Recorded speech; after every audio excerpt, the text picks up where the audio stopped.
Hello, welcome back. आणि आजची recipe आहे वडा सांबार. सो मी तयारी करून घेतलेली आहे. जसं की मी नेहमी म्हणते की आपण जर थोडी तयारी करून ठेवली ना तर आपली एवढी दगदग होत नाही. सो मी डाळ आहे ही तुरीची आणि मुगाची मिक्स घेतलेली आहे. ती स्वच्छ धुवून पाण्यात थोडा वेळ भिजत ठेवली होती आणि त्याच्यामध्ये कांदे आणि टोमॅटो आणि थोडंसं एक चमचाभर तेल, हळद टाकून आता मी कुकरला शिट्ट्या करून घेते आहे, जेणेकरून ती छान स्वच्छ शिजेल आणि आपलं सांबार छान होईल. आणि आता आपण ह्याच्या कुकरला झाकण लावून शिट्ट्या करून घेऊया. आणि दुसरीकडे तुम्ही बघू शकाल की मी पाण्यामध्ये शेवगा आणि थोडंसं तेल टाकून तेही शिजायला ठेवलेलं आहे. आता ही डाळ आहे मी 4 ते 5 तास छान भिजवून घेतलेली आहे. आणि आता आपण त्याच्यातलं पाणी काढून टाकूया आणि मिक्सरमध्ये त्याची पेस्ट करून घेऊया. तुम्ही बघू शकत असाल की मी थोडंसं पाणी ठेवलेलं आहे. ॲक्च्युली ना मी माझ्या मिक्सरमध्ये म्हणावं तितकंसं डाळ बारीक होत नाही आहे, तर मी त्याच्यामध्ये थोडंसं पाणी ठेवलेलं आहे. आणि उडदाची डाळ तशी पण चिकट असते, त्याच्यामुळे ती अगदी पाण्याचा काही अंश नसेल अशी बारीक होत नाही. त्याच्यामध्ये मी थोडंसं अद्रकचे काप टाकलेले आहेत आणि आता आपण त्याची पेस्ट बनवून घेऊया. थोडंसं मीठही टाकते आहे मी त्याच्यातच पेस्ट करतानाच. आणि पेस्ट झालेली आहे आणि ह्याच्यामध्ये बारीक चिरलेली कोथिंबीर मिक्स करून घेऊया आता. आणि हे ना चांगलं फेटून घ्यायचं, म्हणजे हे मिश्रण जे आहे ते हलकं होतं आणि वडे जे आहेत ते छान स्पॉन्जी होतात.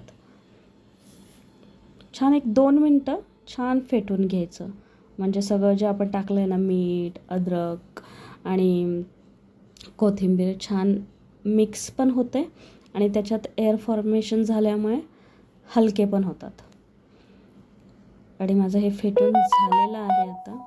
आणि आता आपण जे आपण डाळ लावून घेतली होती कुकरला, तुम्ही बघू शकता एकदम छान शिजलेली आहे. सो कांदा आणि टोमॅटो पण एकदम व्यवस्थित त्याच्यामध्ये मिक्स झालेला आहे. आणि आता मी फोडणीसाठी कढीपत्ता, बारीक चिरलेली कोथिंबीर आणि कांदा, टोमॅटो मॅन्युअल चॉपरमध्ये बारीक करून घेतलेला आहे. सो माझ्याकडनं एक क्लिप कट झाली आहे गेस. मी तेलामध्ये ना अद्रक लसूण जे होतं ते कट करून टेचून टाकलं होतं. त्याच्यानंतर कढीपत्ता, कांदा, टोमॅटो, थोडीशी कोथिंबीर, लाल तिखट, हळद, मीठ जे पण आपल्याला मसाले घालायचे आहेत ते घालून त्याच्यामध्ये त्या शेवग्याच्या शेंगा ज्या शिजलेल्या होत्या त्या टाकल्या. आणि त्याच्यानंतर हे जे आपलं सांबारसाठी डाळ शिजवून घेतली होती ती पण मिक्स करून घेतली आहे. आणि तुम्ही बघू शकता सांबारचा किती सुंदर कलर आलेला आहे. आणि ह्याच्यामध्ये रेकॉर्ड नाही झालं आहे, बट मी सांबार मसालाही वरनं मिक्स केला होता ह्याच्यामध्ये. आणि आता मला ह्याच्यामध्ये जेवढं आपल्याला पाणी वाढवायचं आहे त्या पद्धतीने मी पाणी मिक्स करून घेते आहे. आणि ही आहे मोस्ट फेवरेट कोथिंबीर. मला कोथिंबीर खूप आवडते, मस्त वाटतं ते सांबार किंवा नॉनव्हेज, म्हणजे प्रत्येक भाजीलाच असं आहे की कोथिंबीर छान वाटते. आणि मी आता इथे टेस्ट करून बघते आहे की व्यवस्थित आहे ना. आणि तुम्ही बघू शकता आपला सांबार पण रेडी झालेला आहे. छान अप्रतिम कलर आला आहे. टेस्ट पण खूप सुंदर झालं होतं ह्याचं.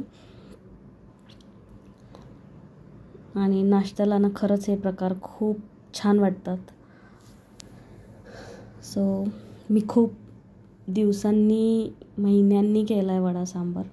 आणि आता सांबार झालेला आहे आणि आपण वड्यांची तयारी करून घेऊया.